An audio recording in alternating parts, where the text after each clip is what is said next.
Well, hi guys, and welcome back to the channel. We have got a beautiful afternoon to do some long exposure landscape photography with my Nikon Z7, and I'm also going to be using the Viltrox 16mm F1.8 lens. I've got some case filters as well. I'm going to be using those in conjunction with the lens. Now, a funny thing happened. Last night I was watching the news. I don't really watch the news that much, but I caught the end of it, and I caught the weather guy saying that tomorrow we're going to have some high clouds, so you photographers out there, you should take note. And I went, oh, what's this all about? So I got my phone and checked my Clear Outside app, and sure enough, it said that it was going to be 100%. Now, at the moment, it's looking a little bit like a grey out. Hopefully the sun might get underneath it, but if not, I don't care. I'd rather be out in nature than sitting at home anyway. But today I saw the cloud and I was thinking, you know, from my house, and I looked up and I thought, wow, look at that cloud pattern. It's amazing. Hopefully it stays like that. And driving out, it was like that as well. So I've come out to this lake, got my gear. It's great to be out in nature. It's good to be out of the studio and doing my thing. I love doing long exposure landscape photography.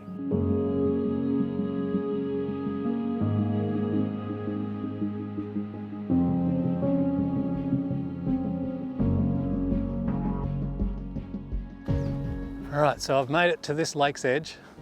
Sunset is just going to be going down over here.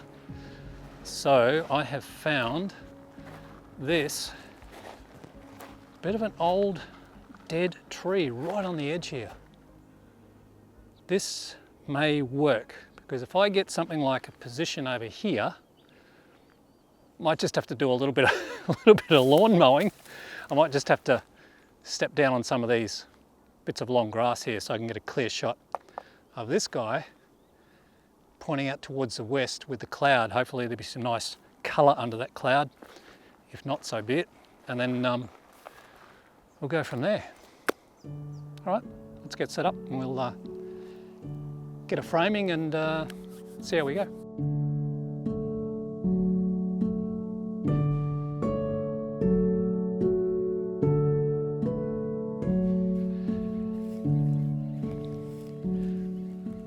It's all right, I'm actually doing the local council a service. They would come out and normally mow this, so I'm beating them to the punch.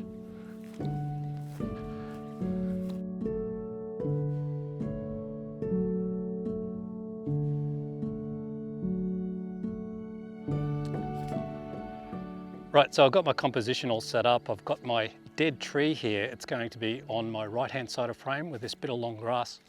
Over this side, I've got basically part of the Great Dividing Range, and then I'm going to have all my cloud going right over top of me. Now, with these case filters, when I make a judgment call in terms of which ND filter I'm going to be using, that all depends on the light. So what I do is I get my reading without any filters on. I get my reading off the camera in terms of the f-stop as well as the shutter speed.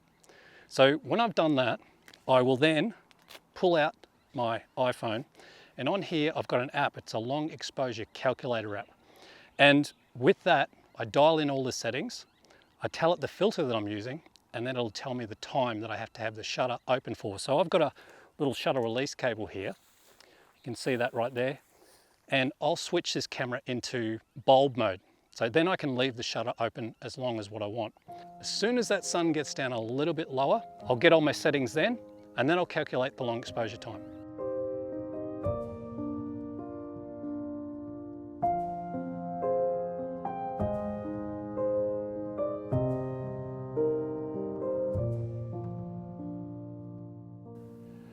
One little secret I should tell you that I use for long exposure landscape photography.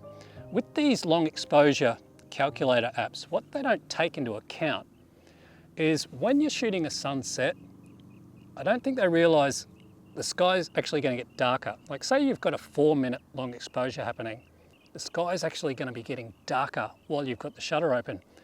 The opposite happens when you're doing a sunrise. If you take a meter reading and then you put that into the calculator, it calculates for that light reading at that time. Now, if you've got a longer exposure, like 6 minutes at sunrise, the sky's going to be getting brighter. So what I do is I deliberately overexpose my settings by anywhere from a half to 1 stop when I'm doing sunsets, and when I'm doing long exposure sunrises, I underexpose it by about half to a stop. Then I calculate on that, and it works for me every time.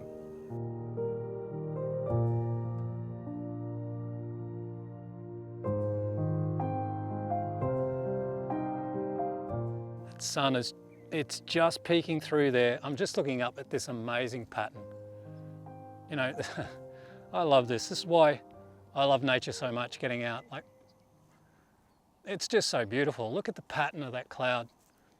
And the shots that I'm getting are just fantastic. I'm really happy with them, the way the cloud is going straight over the top of me. Got my tree in the foreground. That sun, I think, is going to poke through that horizon, so I'm just going to get ready for another shot.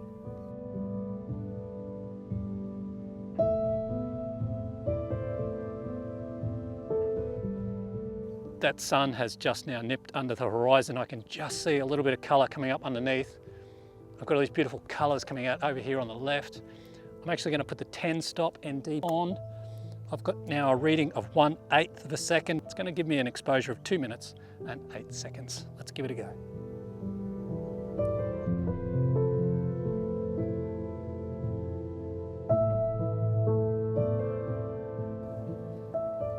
We have colour.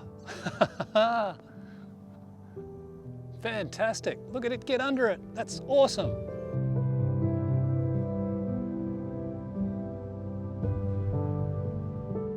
See, it's moments like this when you're doing landscape photography, you look up and the sky's on fire. This looks fantastic. I've got my 10 stop on. I've got a 2 minute and 8 second exposure going. I'm coming into the last 30 seconds. I cannot wait to see how this shot looks.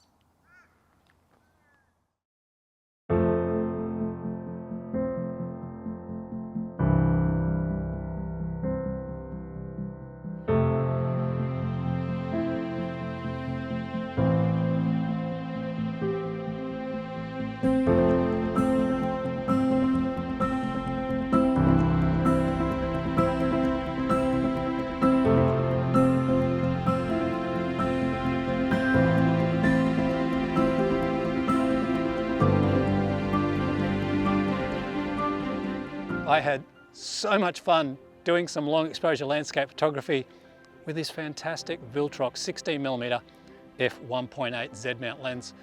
Guys, thank you so much for watching. As I always say, never stop creating. Get out there, go and have fun with your camera, and I'll see you next time.